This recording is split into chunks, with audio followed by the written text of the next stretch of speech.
Mga residente, tiba-tiba sa pagdagsa ng isdang tamban sa Barangay Basjot sa Mualbual, Cebu.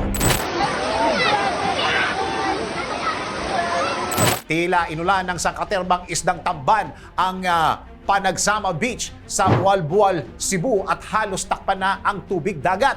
Kung bakit? Alamin! Sa isang video na ito, makikita kung paano karaming mga tao ang nasa tabing dagat. Sa unang tingin, aakalain na tila nag-outing ang mga ito at nagtatampisaw lang sa tubig. Ngunit ang totoo pala ay abala na mga tao sa kanya-kanyang paghuli ng mga isda gamit ang iba't ibang lalagyan katulad ng timba at sako. Dahil dito, secured na ang pang-ulam ng mga residente kung kaya naman sinamantala na nila ang nangyari. Ngunit ang iba naman ay nag-aalala sa kadahilan ng baka ito ay isang signos ng isang trahedya. Samantala, nangyari na rin daw ito sa Panagsama Beach, 2 buwan pa lamang ang nakakaraan.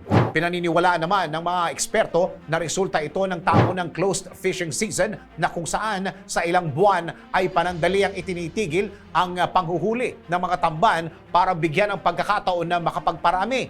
Maaari rin daw na napadpad ang mga isda sa tabing dagat dahil sa pagbabago ng temperatura sa dagat o sa direksyon ng agos ng dagat o kaya naman ang paghabol ng predator. DWIZ Research Report. Report.